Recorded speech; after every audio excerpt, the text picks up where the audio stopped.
C'est un plaisir de vous retrouver sur la RTG. Au sommaire de ce journal, notre terre, notre futur. C'est sur ce thème que se tiennent les travaux de la COP16. Cette année, c'est Riyad qui accueille les délégations des pays et organisations. Au cœur des débats, trouver des moyens pour freiner la dégradation des terres. Des établissements scolaires sont réhabilités à Massanta pour offrir un meilleur cadre d'apprentissage aux élèves de la localité. C'est une action du gouvernement pour qualifier le système éducatif guinéen.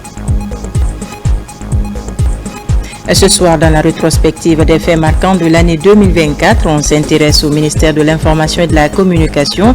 Il y a eu des avancées significatives dans le programme de couverture intégrale du territoire national afin de faciliter l'accès à l'information. Voilà pour les titres. Bonsoir à tous. Merci de nous rejoindre sur les antennes de la télévision nationale. À la une de l'actualité ce soir, COP16 sur lutte contre la désertification. Cette année, l'événement se tient à Riyad, en Arabie Saoudite. Des pays et organisations du monde entier échangent actuellement sur la nécessité de travailler de façon concertée pour freiner la dégradation des terres. La Guinée y est représentée par une délégation conduite par la ministre de l'Environnement et du Développement durable, Mamadou Alpha Baldé. Envoyé spécial. Lutter contre la dégradation des terres et des ressources en eau, freiner l'avancée du désert, investir dans la restauration et la fertilisation des terres, la COP16 sur la désertification ne manque pas d'ambition. Des délégations venues de tous les continents se retrouvent en Arabie Saoudite, pays désertique, pour tenter de trouver des solutions durables. Plus de 3 milliards de personnes sont touchées par la désertification dans le monde. La Guinée, déjà aux portes du Sahel, entend jouer un rôle fondamental dans la lutte contre la désertification. En Guinée, la lutte contre la désertification est intégrée aux politiques nationales, telles que le programme d'action nationale de lutte contre la désertification. Ces efforts visent à restaurer les écosystèmes dégradés, renforcer la résilience des communautés et promouvoir une gestion durable des terres. La Guinée, située aux portes du Sahel, n'échappe pas au phénomène de désertification, de dégradation des terres et de sécheresse. Et c'est ainsi que la Guinée invite la communauté internationale à mobiliser les ressources nécessaires pour la restauration du massif du Fouta Djallon, dont le rôle est essentiel dans la préservation des ressources en eau. Aussi, j'invite les partenaires techniques et financiers ici présents à accorder une attention particulière aux initiatives majeures portées par la Guinée dans ce cadre.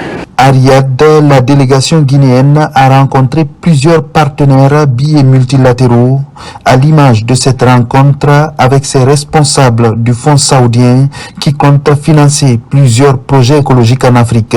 Il a été demandé que nous puissions faire le suivi avec l'ambassade de la Guinée au niveau du Royaume de l'Arabie Saoudite pour assurer le suivi, l'adhésion de la Guinée à l'initiative dont le document a été signé. Il est évident que le Royaume d'Arabie Saoudite va beaucoup appuyer la Guinée en ce qui concerne la réalisation de certains projets environnementaux dans les domaines du changement climatique, de la biodiversité, mais aussi de la lutte contre la désertification. La ministre de l'Environnement et du Développement durable de la Guinée a aussi participé à plusieurs sessions de travail où elle a porté la voix et les positions de son pays pour plus d'investissements dans la lutte contre la dégradation des terres qui touche déjà plus de 40% de la planète. À Kankan et à Mandiana, des chantiers de désenclavement sont officiellement lancés. L'enjeu est de soulager les producteurs souvent confrontés à des contraintes de mobilité et des travaux d'entretien périodiques des pistes rurales sont aussi envisagés pour la mise en œuvre de la politique de maintenance préventive. Reportage Fodé Kamara. À Kankan, dans la sous-préfecture de Baté-Nafagui, pour faciliter l'accès aux zones de production, une piste rurale de 20 km sera reconstruite.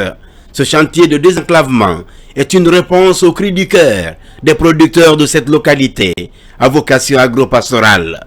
D'ores et déjà, la question des entretiens périodiques est l'une des priorités de la Direction nationale du génie rural. Nous, en tant que maîtres d'ouvrage, nous allons suivre ces entretiens-là avec la communauté parce qu'aujourd'hui, on est en train de travailler sur un système que nous appelons les CVEP, Comités Villageois d'entretien des pistes. Donc, les CVEP seront formés non seulement pour entretenir les pistes, mais aussi les ouvrages aussi, afin que ces investissements qui sont réalisés perdurent. De Cancan, direction Mandiana, pour la pose de la première pierre des travaux de construction d'un pont à Bankoumana, dans la commune rurale de Kignéran. Avant l'arrivée de ce pont, beaucoup de personnes se sont noyées dans le fleuve là. On ne peut même pas connaître le nombre exact. Parce que chaque année, ça tue des gens ici. Avec un délai d'exécution de 6 mois, la réalisation de ce pont va faciliter les échanges entre les sous-préfectures de Kignéran et Balandougouba, de grandes zones de production avec des paysans disposant d'une plaine de plus de 1000 hectares. Aujourd'hui, nous sommes là parce qu'il y a 6 mois, on était passé. La population de Bankoumana avait exprimé le besoin à ce qu'on réalise leur pont à travers monsieur le ministre. Donc, quand on est parti à Conakry, le président de la République a donné des instructions fermes pour la réalisation de ce pont. Donc, c'est ce qu'on a fait. On a lancé un appel d'offres et puis une entreprise a été recrutée pour faire ces travaux. Donc, c'est pour cela qu'on est là aujourd'hui pour le lancement des travaux de ce pont. Le pont que notre gouvernement va commencer à construire aujourd'hui ne sera pas seulement une infrastructure. Il représentera aussi un véritable symbole de progrès et d'unité. Pour nos agriculteurs, il facilitera le transport de leurs produits vers les marchés, leur permettant ainsi d'accroître leurs revenus et d'améliorer leur qualité de vie. Pour nos élèves et nos travailleurs, il offrira une accessibilité accrue, réduisant les distances et améliorant leur quotidien. L'enclavement des zones de production est l'un des freins à la croissance de l'économie rurale. La réhabilitation des pistes et la construction des ouvrages de franchissement figurent en première ligne des requêtes des producteurs de l'arrière-pays. On prend maintenant la direction de Massanta où le gouvernement vient de réhabiliter plusieurs infrastructures scolaires dont l'école primaire Zézé Bokouni en toile de fond, créer un meilleur cadre d'apprentissage aux élèves en milieu rural et périurbain. Mais pendant ce temps, certaines écoles souffrent du manque de rénovation et d'enseignement. Moussa Komara pour les explications. C'est l'une des plus vieilles écoles primaires de Massanta. Zézé Bokouni, créée en 1958, n'avait jamais été rénovée. Mais grâce au président de la République, elle fait peau neuve. Les conditions difficiles d'apprentissage des enfants et des enseignants sont au passé. Je remercie le président de la République, son excellence le général des corps d'armée, Mamadi Doumbouya, chef suprême des armées, et par rapport à l'appui qu'il a apporté à notre école parmi tant au sein de notre préfecture. Comme cette école, 2 autres infrastructures scolaires sont aussi réhabilitées. Il s'agit de ce lycée collège TP à moitié rénové et cette école primaire Boussé.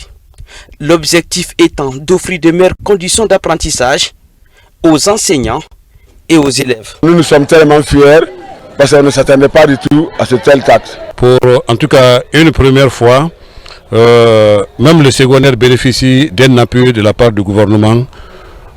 Ça, c'est une satisfaction aujourd'hui pour nous.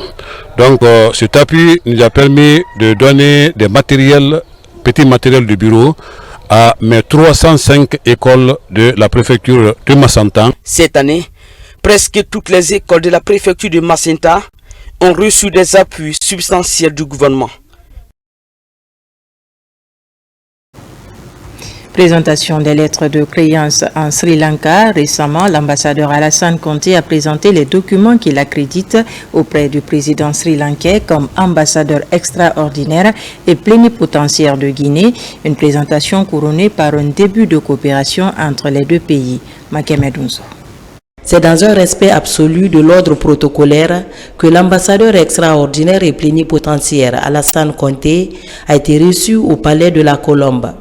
Le diplomate guinéen a remis officiellement ses lettres de créance au président de la République socialiste démocratique de Sri Lanka, son Excellence Anura Dissanayake. L'ambassadeur Conté a profité de l'occasion pour transmettre au chef d'État sri-lankais les salutations et félicitations du président général Mamadi Doumbouya suite à sa brillante élection du 21 septembre passé à la magistrature suprême de son pays. L'ambassadeur Conté a aussi planté le décor par rapport aux grands enjeux du projet Simandou 2040 en invitant les hommes d'affaires de Sri Lanka à explorer les opportunités pour un partenariat gagnant-gagnant. Cette présentation des lettres de créance ne laisse pas le président d'Issanayanka indifférent. Il a instruit son ministre des Affaires étrangères à avoir une séance de travail avec la délégation guinéenne où les deux parties pourront passer en revue l'ensemble des préoccupations, des questions d'intérêt commun, comme la désignation d'un consul honoraire de la République de Guinée, mais aussi d'autres questions relatives au renforcement des relations bilatérales mutuellement avantageuses. Une mission de l'enseignement supérieur est allée à la rencontre des cadres de l'Institut itinérant de formation et de prévention intégrée contre la drogue et autres conduites addictives. Il était question pour la mission d'avoir une idée du fonctionnement de cet institut, mais également superviser les activités de la rentrée scolaire. Des précisions avec Abraham Christophe Conté. C'est une visite de la délégation du ministère de l'Enseignement supérieur et de la Recherche scientifique. Elle est orientée vers l'Institut de formation et de prévention intégrée contre la drogue et autres conduites addictives. La délégation vient s'enquérir du fonctionnement et du rôle de chaque département. En toile de fond, la question de la supervision des activités de la rentrée universitaire. Nous avons visité les installations de l'IFPICA. Nous apprécions l'effort qui a été mené par l'équipe dirigeante. Nos collègues de l'IFPICA travaillent dans un cadre appréciable, très propre. Nous avons visité notamment les départements de recherche et le département de la formation. Nous avons rencontré des cadres qui ont envie de travailler. Cette visite a permis à l'Institut IFPICA et la délégation de l'enseignement supérieur de passer en revue toutes les dispositions prises par rapport à la rentrée universitaire. À côté, les défis et des perspectives liées à la dynamique de l'Institut. Ceux dans le cadre de la drogue, mais également sur les activités de la formation qualifiée du personnel. On a mené une enquête qui a couvert surtout le territoire national et qui a porté sur un échantillon de 4300-200 élèves. Donc nous projetons aussi de voir aussi au niveau du supérieur, de l'enseignement supérieur, les étudiants, la consommation. Donc on a pas mal de projets de collecte de données, puisqu'il faut avoir une base de données sur la drogue. Ça a été une opportunité de discuter de tout ce que l'Institut a comme défi et a comme perspective. Et à ce niveau, le directeur général de l'enseignement supérieur nous a rassurés et qu'il est à notre disposition et que le ministère fera tout pour mettre à notre disposition toutes les solutions qui nous permettront vraiment d'atteindre nos objectifs. Avec l'équipe dirigeante de l'Institut IFPICA et la délégation de l'enseignement supérieur, les échanges ont été orientés sur la question de la supervision de la rentrée universitaire. Cette visite a aussi permis à l'Institut de parler des activités déjà réalisées dans le cadre de la lutte contre la drogue et d'autres conduites addictives. À présent, notre rubrique rétrospective 2024, gros plan ce soir sur le département de l'information et de la communication. Ce ministère a bénéficié d'une attention particulière du président de la République, d'un soutien précieux du chef du gouvernement pour faire avancer le programme de couverture intégrale du territoire national. De nombreux sites de diffusion ont ainsi été réactivés pour faciliter l'accès à l'information dans la Guinée profonde, conformément à la feuille de route du ministre Fana Souma, qui s'est beaucoup investi sur le terrain cette année. Le commentaire est signé Tierno Ousmane Diallo. L'année 2024 a marqué un tournant dans la volonté du chef de l'État, général Mamadi Doumbouya, à faciliter l'accès à l'information à travers tout le pays par les médias publics. À partir du mois de mars notamment, sous le leadership du ministre Fana Souman, une vaste opération de réhabilitation des sites de diffusion est lancée. Au bout de quelques mois, les sites de diffusion de Farana, Zérékoré, Kankan, India, Boulbiné, Labéi, Mandiana, Sigiri, Kouroussa et Télémélé ont été dotés d'émetteurs radio et FM. Dans la plupart de ces préfectures, cela faisait 10 ans que les populations ne recevaient pas les programmes de la radio et de la télévision nationale. Le réveil des sites de diffusion offre ainsi aux populations l'opportunité d'accéder directement au programme de la RTG avec une simple antenne TV, sans obligation de s'abonner à un quelconque opérateur pour recevoir les images et écouter les sons de la RTG. Conscient de la nécessité de faciliter l'accès à l'information pour les populations paysannes à travers les radios communautaires et dans les langues nationales, le gouvernement a accordé une attention particulière aux radios rurales cette année. Ainsi, plusieurs radios rurales qui étaient également sous silence ont été relancées. En mars 2024, les stations opérationnelles étaient au nombre de 20. 6 mois plus tard, toutes les 36 stations de radio rurales sont opérationnelles avec de nouveaux émetteurs de 500 watts installés dans plusieurs d'entre elles pour étendre leur champ de couverture. Aussi, la tenue de la 25e revue annuelle de la radio rurale de Guinée a permis de réviser la grille des programmes de ces radios pour les rendre plus efficaces et plus présentes sur le terrain aux côtés de leurs cibles en milieu paysan. Le programme d'équipement et de modernisation de ces radios a permis depuis mars 2024 de doter 17 radios rurales de consoles numériques et de systèmes d'antennes pour à la fois faciliter le travail des techniciens et améliorer surtout la qualité de son. À cela s'ajoute la redynamisation de la RKS Radio Kaloum Stéréo, dont la sphère d'écoute des émissions dépasse désormais le cercle du centre administratif pour toucher toute la haute banlieue de Conakry. La relance des chantiers de construction qui étaient à l'arrêt a été également l'autre élément caractéristique cette année au ministère de l'Information et de la Communication.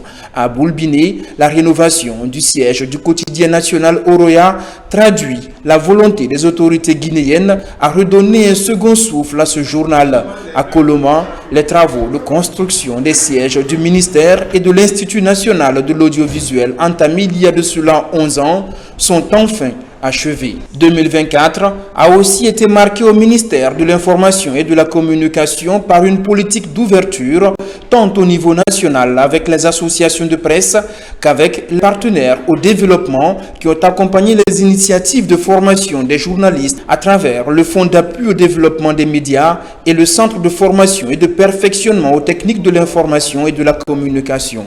Toutes les directions du ministère de l'Information et de la Communication ont été touchées par le vaste programme de réforme. La RTG, suite à une retraite, améliore ses programmes. L'AGP, l'Agence guinéenne de presse, renforce l'intégration du digital dans la diffusion de ces informations. La Direction nationale de la communication et de relations avec les médias privés a entamé l'élaboration de la politique nationale et de la stratégie nationale de communication gouvernementale afin d'harmoniser toutes les actions de communication et permettre une meilleure visibilité des initiatives menées sur le terrain en faveur du développement socio-économique des populations. À l'international, la coopération avec la Chine a pris une nouvelle dimension avec le projet de 1000 points locaux pour l'accès à l'information et aux nouvelles par l'énergie solaire. Star Times accompagne ce projet inscrit parmi les projets prioritaires dans la coopération sino-guinéenne. 2024 aura été ainsi l'année du dynamisme au ministère de l'Information et de la Communication, ponctuée d'une reconnaissance des populations à l'endroit du chef de l'État, général Mamadi Doumbouya, pour le désenclavement des localités en matière d'information et de communication. À Pita, Bankor, Sigiri ou encore à Télémélé, partout, les populations ont marqué leur satisfaction. L'actualité nationale, c'est aussi la CEDEAO qui continue la mise en œuvre de son projet de sensibilisation des jeunes filles sur l'hygiène en milieu scolaire. À Boké et Bofa, les représentants de cette institution sont allés offrir des kits hygiéniques à plus de 500 filles. Ils ont également échangé avec elles sur la vision 2050 de cette organisation. Le point avec ça à Marathon. Une mission de la CEDEAO, Communauté économique des États de l'Afrique de l'Ouest, reçue par les élèves de la sous-préfecture de Kolabouyi, une localité de la préfecture de Boké. Les émissaires de l'institution sous-régionale ouest-africaine sont venus sensibiliser les jeunes filles sur l'hygiène corporelle en milieu scolaire. Au terme des échanges, des kits hygiéniques sont offerts à 250 filles des écoles de la zone. L'accès à des produits hygiéniques et de qualité reste un défi pour beaucoup de familles et votre contribution permet de lever un obstacle majeur à la scolarisation des jeunes filles. Autre sujet abordé au cours de ces échanges, la vision 2050 de la CEDEAO. Elle s'articule sur le passage de la CEDEAO des États à celle des peuples. Un manuel expliquant le projet est mis à cet effet à la disposition des élèves. L'objectif de ce projet est de donner un peu de visibilité à notre institution régionale, raison pour laquelle la représentation résidente de la CEDEAO a réalisé une brochure qui contient certaines informations élémentaires pouvant permettre aux jeunes de prendre connaissance de la CEDEAO. À l'image de Kolabouyi, 250 filles des écoles de Bofa ont également bénéficié des kits hygiéniques de la CEDEAO.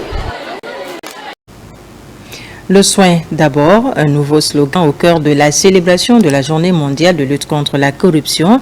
Après avoir sillonné plusieurs formations sanitaires du pays, les cadres de l'Agence nationale de lutte contre la corruption et la promotion de la bonne gouvernance ont également visité l'hôpital préfectoral de Kouroussa pour échanger avec le personnel soignant le sens de la campagne de sensibilisation, lutter efficacement contre toute forme de fraude.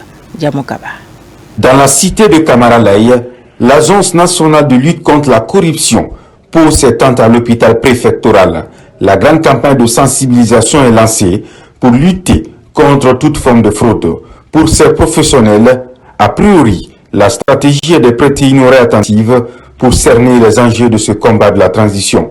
Des conduites à adopter sont livrées. En prélude à la journée mondiale de lutte contre la corruption, nous, au lieu de prendre une seule journée, le 9, nous avons carrément pris une semaine consacrée à une campagne de sensibilisation et d'information à la notion de lutte contre ce fléau qui endie tous les efforts, qui annule tous les efforts de développement économique et social de notre pays. Donc nous avons fait Kindia, Mamou, Farana, Dabola. Aujourd'hui, nous sommes à Kouroussa. Nous avons trouvé que le lecteur et autour de lui, tout le personnel médical ont pris de très bonnes dispositions dans l'amélioration de la gouvernance de l'hôpital préfectoral de Kouroussa. L'éthique et la déontologie de la médecine au cœur des échanges pour favoriser la transparence et l'intégrité. Le cadre juridique est également débattu pour changer les mentalités dans le registre de la lutte contre la corruption. L'un des principes sacro-saints de la gestion aujourd'hui des biens publics doit être basé sur la gestion transparente. Doit être aussi basé de la bonne collaboration tout en s'inscrivant dans la dynamique de cette refondation aujourd'hui de l'État. La campagne annonce les couleurs de la célébration de la Journée internationale de lutte contre la corruption. Restaurer la confiance entre patients et personnel soignant est une préoccupation universelle pour une société juste et équitable. Formation et orientation à Farana des équipes d'audience foraine du programme national de recensement administratif à vocation d'état civil. Objectif, élaborer un planning opérationnel et harmoniser les interprétations des dispositions législatives et réglementaires qui régissent les audiences foraines administratives. Sur place, on retrouve nos correspondants Ibrahima Oulen Fofana, Silatiko. L'une des priorités du CNRD dans la refondation de l'État est la réforme et la modernisation du système de l'état civil et de l'identification des personnes physiques. Pour y arriver, le programme national de recensement administratif à vocation d'état civil PNRAVEC a été créé et le département en charge, l'administration du territoire, collabore avec celui de la justice. Je remercie très sincèrement Monsieur le ministre de l'administration du territoire et de la décentralisation, président du comité de pilotage du PNRAVEC, pour avoir pris l'initiative de matérialiser cette grande vision de son Excellence, Monsieur le Président de la République, qui consiste à attribuer une identité juridique et numérique à tous les Guinéens. C'est surtout l'orientation des magistrats ainsi que des officiers d'état civil sur le programme national de recensement administratif d'avocation d'état civil, précisément les audiences foraines. Donc ça permet de parler ici à chaque acteur des rôles et responsabilités. Ce présent atelier précède les audiences foraines qui débuteront le 15 décembre. Durant cette rencontre de 2 jours, acteurs d'état civil et magistrats sont édifiés sur leur rôle dans le processus. C'est sur place qu'un requérant doit venir. Il est déjà identifié avec une première équipe qui est sur dans les quartiers et dans les secteurs, avec le chef secteur qui doit signer la fiche d'identification. Le chef de quartier remonte ça aux équipes de la session d'audience foraine là et qui doit statuer sur ça. La présence des magistrats est indispensable du début à la fin parce que par-delà tout, c'est eux qui certifient, qui établissent, qui feront l'enregistrement pour que les actes soient réputés authentiques et conformes à la législation. Les audiences foraines qui se dérouleront sur toute l'étendue du territoire national ont une durée d'1 mois. Les magistrats, présidents et procureurs, les greffiers et les officiers délégués d'état civil vont se rendre directement devant les justiciables dans les chefs-lieux des communes urbaines et des communes rurales pour délivrer des jugements supplétifs aux concernés. La prévention des conflits, une priorité pour le système des Nations Unies. À l'Abbé et Mamou, des acteurs sont réunis autour de la question, une initiative du système des Nations Unies. Abdoulaye Diallo commente les images de Sarafdine Diallo. La prévention des conflits, une des priorités du système des Nations Unies. C'est une des raisons de la tenue de cette rencontre sur la cartographie et l'analyse des conflits pour la consolidation de la paix en Guinée. Elle regroupe des acteurs de la société civile, des partis politiques, des religieux, des agents des forces de défense et de sécurité et des cadres de l'administration publique venus des régions de l'Abbé et de Mamou. Nous, en tant que système des Nations Unies, on a juste créé un cadre qui permet à tous les acteurs du Moyen Guinée de eux-mêmes identifier tous les défis qui menacent la paix dans la région et les défis qui entravent la réalisation des objectifs de développement durable. À travers des travaux de groupe, les participants ont échangé sur l'identification des conflits et la proposition de solutions. Au sortir de cette rencontre, les acteurs seront amenés à vulgariser la notion de prévention et de consolidation de la paix dans les communautés et domaines respectifs. Faire la cartographie et l'analyse des conflits en cette période est une grande opportunité pour nous. Nous savons, nous, au niveau de l'environnement, il y a beaucoup de conflits qui étaient latents, qui étaient là. C'est à cette occasion qu'on profite pour les mettre à nu pour que ça puisse gérer de façon préventive. Les autorités exhortent ces acteurs impliqués à privilégier la communication qui est d'ailleurs un outil précieux dans la consolidation et la prévention de la paix. Les conflits sont d'origine diverses. Il y a le conflit de leadership, il y a des conflits domaniaux qui assaillent notre vie dans les collectivités. Depuis 2007, le système des Nations Unies, à travers le Fonds de consolidation de la paix, déroule des activités allant dans le sens de la promotion de la paix en Guinée. La mise en place du bureau des communes de Guinée, la région administrative de Zérékoré accueille une mission du ministère de l'administration du territoire et de la décentralisation. Pendant son séjour de travail, la mission va sélectionner 4 maires qui vont représenter la région au sein du nouveau bureau des communes, un bureau qui sera chargé de défendre les intérêts et les préoccupations des communes de la forêt. RTG Zérékoré, Mohamed Salioupaye, Lancé Kamisoko, Mohamed Lamine Diallo. Ces 4 présidents de délégation spéciale seront désormais les représentants de l'ensemble des communes rurales et urbaines de la région de Zérékoré au sein du Bureau national des communes de Guinée. Leur mission, défendre les intérêts et préoccupations des communes de la forêt. c'est la concrétisation de la feuille de route du ministère de l'administration des territoires sur la décentralisation plus large et le renforcement du pouvoir des collectivités afin de garantir une meilleure prise en charge des citoyens. On a commencé le parcours depuis Gekedo pour le choix des points focaux au niveau de chacune des préfectures. Et on a terminé ce soir-là à retenir 4 parmi les 6 pour représenter la région dans le bureau national à Conakry. Ces élus-là vont défendre les intérêts des communautés de la région administrative des Zérekoré. Donc ils sont porte-parole des 6 préfectures dans le cadre du développement des collectivités de la forêt. L'honneur est grand, mais les attentes aussi sont immenses pour ces ambassadeurs de la région forestière. Convaincus de l'ampleur de leur désormais tâche, ils voudraient être à l'avant-garde de la gestion inclusive et participative des affaires publiques dans la région. Les 10 communes ont eu confiance en moi déjà de mettre à la tête des 11 communes urbaines et rurales. Je suis resté le premier encore au niveau de point focal. Moi je dis que c'est une satisfaction vraiment pour moi. Ça veut dire que je ne suis pas là, je ne suis pas venu pour commander, mais plutôt pour travailler pour la population à la base et pour toutes les communes maintenant de la forêt. Tous les points focaux de la région se sont retrouvés au niveau de la région pour pouvoir élire aussi les 4. Parce que les textes juridiques de l'association disent que vraiment il faut 4 par région et pour la région spéciale de Conakry, il faut 3. Les autorités locales et les citoyens attendent désormais que ces représentants puissent apporter des solutions concrètes aux défis du développement durable de la Guinée forestière. Pour clôturer les 16 jours d'activisme contre les violences basées sur le genre, un cadre d'échange est mis en place pour impulser un changement de paradigme chez la jeune génération. Pour l'occasion, un roman a été présenté au public. C'est l'œuvre d'une jeune écrivaine qui, à travers ce livre, veut jouer sa partition dans la lutte contre les VBG.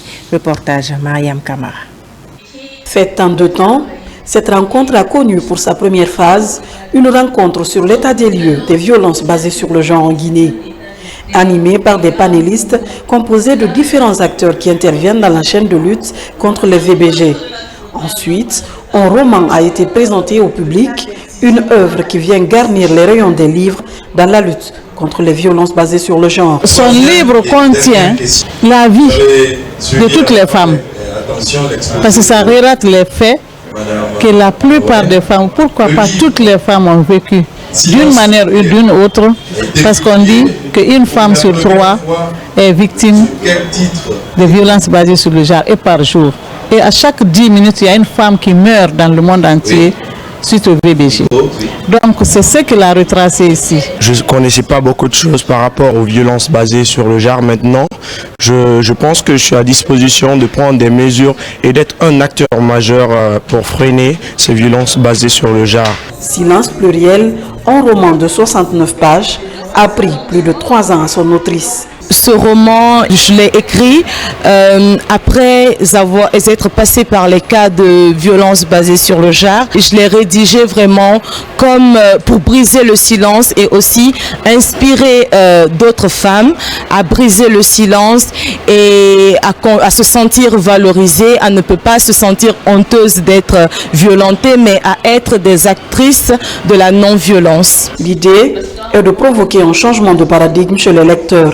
Un roman inspiré des faits réels qui se veut être une réponse aux violences basées sur le genre à travers des histoires touchantes qui relatent la mésaventure de plusieurs victimes. Dans l'actualité encore, l'ONG Fière d'être femme a entamé une série d'activités en faveur de l'émancipation et le bien-être de la couche féminine, une initiative élargie de dons de kits scolaires et de vivres destinés à certains élèves et orphelins de la capitale. Le récit avec Mikine Moussa Kamara, Mounir Bari. Une opération coup de poing contre les violences basées sur le genre. Elle est menée par les responsables de l'ONG Fière d'être femme.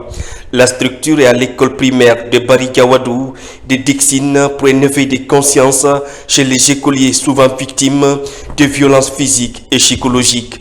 Une activité couplée à des dons qui interviennent sur fond des célébrations de ces jours d'activisme contre les violences faites aux femmes. Nous sommes venus pour sensibiliser les enfants parce que nous estimons que si à bas âge nous apprenons à nos enfants comment se comporter, quand ils seront grands, il n'y aura pas de problème. Les violences sont faites en général par des jeunes hommes ou des hommes sur les femmes. Et quand les enfants, hommes, garçons et filles sont sensibilisés, c'est sûr qu'à l'avenir, de tels comportements vont cesser. Des soutiens matériels sont apportés pour accompagner des femmes et des filles dans certains orphelinats.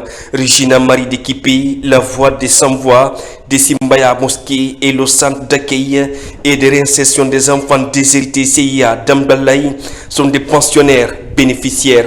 Je suis contente pour les dons, je envoie pour les enfants. J'invite tout le monde, la porte s'est ouverte. Je demande tout le monde aide pour qu'il m'aide pour les enfants. Mon mari est décédé, il m'avait laissé avec les enfants déshérités, des orphelins.